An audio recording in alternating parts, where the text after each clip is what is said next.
ஊர் என்ன பேசுறதுதான் மனசுல மறைவா இருக்கும். என் இறைவன் பொருந்தி கொள்ளணுமேங்கிறத பத்தி வேதம் அறிவிக்குது. நீங்க ஊருக்கு பொருத்தமா வாழணும் அப்படின்னு நினைக்கிறீங்க, ஊர் உங்களை பெற்று நினைக்கிறீங்க. உங்கள் இறைவனிடமிருந்து உங்களுக்கு நட்பேர் வேண்டாம், ஊரிடம் வந்து நட்பேர் வேண்டும் என்று நீங்க விரும்புகிறீர்கள். இதன் காரணமாகத்தான் உலகம் முழுவதும் பகை. உலகம் முழுவதும் பகை இல்ல, நீங்க வெளியில பாக்குறது உலகம் முழுவதும் பகை மாதிரி சொந்தக்காரங்க. இந்த நாடுல இருக்கா, அந்த நாடுல இருக்காங்க.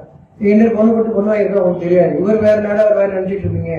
ஆனா இவரு சண்டையே வீட்டு பிரச்சனை தான், அவன் தொழில் பிரச்சனை தான். நீங்க உலக பிரச்சனை மாதிரி பாத்துட்டு இருக்கீங்க, அவனுக்கு சொல்லி தரலாம். ஏன்னா அப்பதான் நீங்களும் சேர்ந்து சண்டைக்கு வருவீங்க, அவங்க சண்டைக்கு உதவி போவீங்க. அவன் வீட்டு பிரச்சனை போவீங்களா? போக மாட்டீங்க. அவன் வீட்டு பிரச்சனையை வெளியே காட்டிக்க மாட்டான். அது ஊர் பிரச்சனை மாதிரி காட்டுவான், உலக பிரச்சனை மாதிரி காட்டுவான். ஏன்னா உங்களை வாழ்வுல உள்ள இருக்காங்க. என் நாட்டுக்காக நான் போகிறேன், என் ஊருக்காக நான் போவேன். அவங்க வந்து ஊர் பிரச்சனை பண்ணல, அவங்க சொந்த பிரச்சனையை ஊர் பிரச்சனையை மாத்திட்டு இருக்காங்க. உலகத்தில் பெரும் போர்கள் எல்லாம் அப்படித்தான் நடக்குது. நம்ம நினைச்சுக்கிறோம் எங்க நாட்டுக்கு அவங்க நாடு சண்டை, உங்க நாட்டுக்கு சண்டையா, அவங்க எங்க இருக்கு சண்டை, உங்களுக்கு ஏற்ற உள்ள கொண்டு வர்றதுக்காக.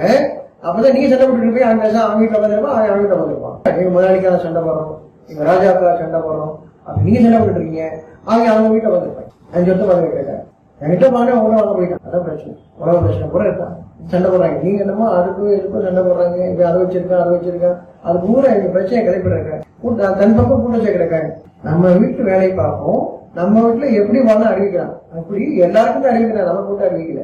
அவன் நம்பிக்கை கொண்ட ஒவ்வொருவரும் இப்படி வாழ்ந்தீங்கன்னா உங்களுக்கு என் பாதையில் புறப்பட்டு இருந்தால் நல்லபடியா வாழணும் விரும்புறீங்களா, உங்களுக்கு வாழ்க்கை உண்டு. உலகம் பூரா எப்படி சண்டை போட்டு இருந்தாலும் நீங்க வாழ்ந்துட்டு இருக்கீங்க.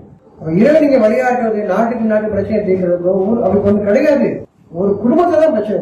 நீங்க நேசிக்கிற இடத்துல பிரச்சனை இருக்கு, அதுதான் தெளிவுபடுத்துறா. நீங்க அது இல்லாம வாழ்றது எப்படி வாழ சொல்லி தர்றான்.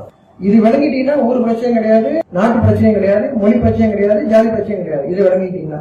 இது விளங்கலைன்னா நீங்க அதை கொண்டு சண்டை போட்டு இருக்கீங்க. உங்க ஜாதியை கொண்டு சண்டை போடுவீங்க, மதத்தை கொண்டு சண்டை போடுவீங்க, உங்க கடவுளை கொண்டு சண்டை போடுவீங்க, மொழியை கொண்டு சண்டை போடுவீங்க, எதை கொண்டு சண்டை போடுவீங்க. இங்கே இந்த புத்தகம் உங்களுடைய பிரிவினை கருத்து வேறுபாடுகளை களைந்து உங்களை மனிதராக வாழ செய்வதற்காக. நீங்க உங்க குடும்பத்துல எப்படி வாழ்றீங்க அப்படி மாற்றணும். ஒவ்வொருத்தரும் அவங்க குடும்பத்துல வாழணும். அதுக்கு சாட்சியா இல்லைங்க. அதை பற்றி பேசுது தான் மறை, வேதம், குரான், ஸ்கிரிப்சர், அதைதான் பேசுகிறது. அதை விட்டுட்டீங்க உங்க பாடலாம். அதை நீங்க உங்களால குறைக்கவே முடியாது, சரி பண்ணவே முடியாது, வாழவே முடியாது. கொஞ்ச நாள் நல்லா இருக்க மாதிரி தெரியும், மறுபடியும் புது பிரச்சனை ஆரம்பிச்சு, மறுபடியும் புது பிரச்சனை ஆரம்பிச்சு. அந்த பிரச்சனை தீர்றது மாதிரி இருக்கு, இன்னொரு பிரச்சனை ஆரம்பிச்சு. அப்ப வாழ்நாள் முடிச்சு இப்படி ஏதாவது நடந்துகிட்டே இருக்கு, நினைச்சிட்டே இருப்பீங்க. ஒரு நெருப்புல வச்சுட்டே இருப்பாங்க, அமைதியா வாழ விட மாட்டாங்க. ஏன்னா நீங்க உணர்ந்து வாழல, ஊரை கவனிச்சுட்டு அது மாதிரி வாழ்ந்துட்டு இருக்க காரணமாக நிகழ்ந்துகிட்டே இருக்கும், உலகம் நிகழ்ந்துகிட்டே இருக்கும். அதனால வேதத்தை கொண்டு வழியாட்டக்கூடியவர்கள், இன்னும் வேதத்தை நம்ம உள்ளத்தில் இறக்கி வைக்கக்கூடிய வானவர்கள், தூதர்கள், அவங்க வராங்க. அவங்க தொடர்ச்சியாக எல்லா மனிதனுடைய வாழ்க்கையிலும் ஒவ்வொருத்தவங்க வாழ்க்கையிலும் இறைவனுடைய செய்தி வருகிறது, தெளிவுபடுத்துவதற்கான செய்தி வருகிறது.